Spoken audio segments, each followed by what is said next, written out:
சட்டப்பேரவையில் ஆர்பி உதயகுமார் செய்தியாளர்களை சந்திக்கிறார். காட்சிகளை பார்க்கலாம். புத்தாண்டு நல்வாழ்த்துக்களை தெரிவித்துக் கொண்டு இன்றைக்கு சட்டமன்ற பேரவை விதி 72 கீழே காலையில் சரியாக 8:55க்கு நம்பிக்கை இல்லா தீர்மானம் கோருவது குறித்து ஒரு கடிதம் எங்களுடைய மூத்த முன்னாள் அமைச்சர்கள் மற்றும் அனைத்து உறுப்பினர்கள் சார்பில் மாண்புமிகு பேரவைத் தலைவர் அவரிடத்தில் கடிதம் கொடுக்கப்பட்டது. அது குறித்து இந்த அவையிலே நேரமில்லா நேரத்தில் அதை விவாதிக்க வேண்டும் என்று அவருடைய பேரவைத் தலைவருடைய அறையிலே நாங்கள் வலியுறுத்தினோம். அது குறித்து நான் பரிசீலிக்கிறேன், பார்ப்போம் என்று சொன்னார்கள்.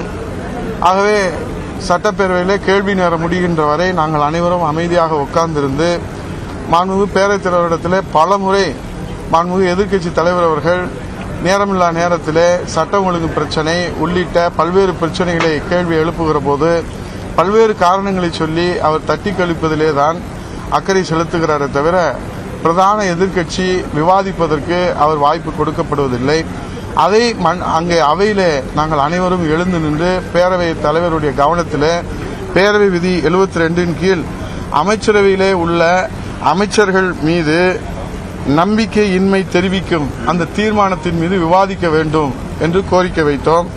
குறிப்பாக மாண்புமிகு நகராட்சி நிர்வாகத்துறை அமைச்சர் திரு KN நேரு, அவரது மகன் மற்றும் சகோதரர் ஆகியோருக்கு சொந்தமான சென்னை, கோவை, திருச்சி ஆகிய மாவட்டங்களில் உள்ள இல்லங்கள், அலுவலகங்கள் ஆகியவற்றில் 7/4/2025 அன்று மத்திய அமலாக்கத்துறை சோதனை நடத்தியதுடன் சோதனைக்கு பிந்திய மேல் விசாரணையும் நடத்தி 11/4/2025 அன்று விளக்கமான செய்தி குறிப்பு வெளியிட்டுள்ளது.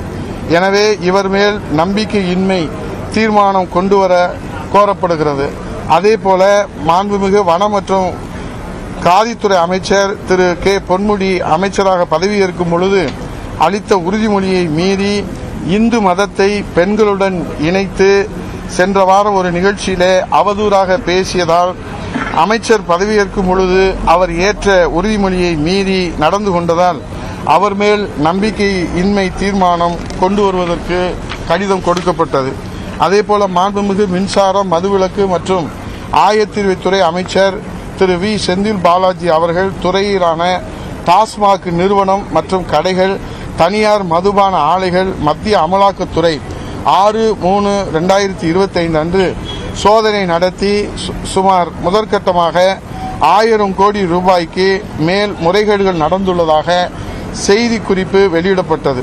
இது தொடர்பாக இவர் மேல் நம்பிக்கையின்மை தீர்மானம் கொண்டு வருவதற்கும் கடிதம் கொடுக்கப்பட்டது. மேலே குறிப்பிட்ட இந்த அமைச்சர்களுக்கு எதிராக பத்திரிகைகள் மற்றும் ஊடகங்களிலே செய்திகள் வந்துள்ளன.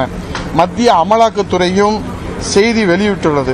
எனவே இந்த அமைச்சர்கள் மீது நம்பிக்கையின்மை தீர்மானத்தை விவாதிக்க வேண்டும், அவையில் அனுமதிக்க வேண்டும் என்று நாங்கள் கடிதம் கொடுத்தோம். ஆனால் மாண்புமிகு பேரவைத் தலைவர்கள் வழக்கம் போல அனுமதி மறுத்தார்கள். நாங்கள் அனைவரும் எழுந்து நின்றோம். இன்றைக்கு உங்களுக்கெல்லாம் தெரியும், உலகத்திலேயே பெண்களை தெய்வமாக மதிக்கிற ஒரு இனம் இருக்கிறது என்று சொன்னால் அது தமிழ் இனம்தான். சிறு குழந்தையிலிருந்து வயதானவர்கள் யாராக இருந்தாலும் அவர்களை அம்மா என்று, தாய் என்று அழைக்கக்கூடிய பாரம்பரியம், பண்பாடு, நாகரிகம் உள்ள இனம் நம்முடைய தமிழ் இனம். ஆனால் இன்றைக்கு நாகரிகத்தை சிதைக்கின்ற வகையில் ஒரு அமைச்சர் பொறுப்பில் இருப்பவர் இன்றைக்கு அவர் பேசியிருக்கிற அந்த பேச்சு என்பது ஒட்டுமொத்தமாக உலகத்தில் இருக்கிற தாய்மையை, பெண்களை கொச்சைப்படுத்துகிற அருவருப்பான, திராவிட முன்னேற்ற கழகத்தினுடைய DNA இது போன்று இருக்கிறதா என்கிற அச்சப்படுகின்ற வகையிலே அவர் பேசியிருக்கிறார். ஆனால் இன்னும் அவரை அமைச்சரவையிலிருந்து நீக்காமல் அவருக்கு ஒத்துழைத்து கொண்டிருக்கிற இந்த முதலமைச்சருடைய நடவடிக்கையை நாங்கள் வன்மையாக கண்டிக்கிறோம். அதே போல இன்றைக்கு அமலாக்கத்துறை செய்தி குறிப்பு அதிகாரப்பூர்வமாக வெளியிட்டிருக்கிறார். நீங்கள் ஊடகங்களிலும் அதை வெளியிட்டிருக்கிறீர்கள்.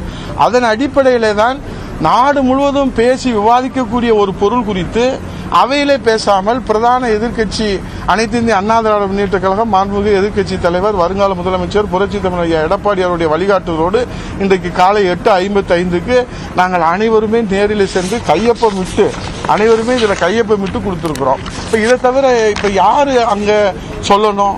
ஒரு மன்றத்தில் விவாதிக்கிற பொருள் இது ஒன்றும் தேச விரோதமான விவாதம் இல்லையே.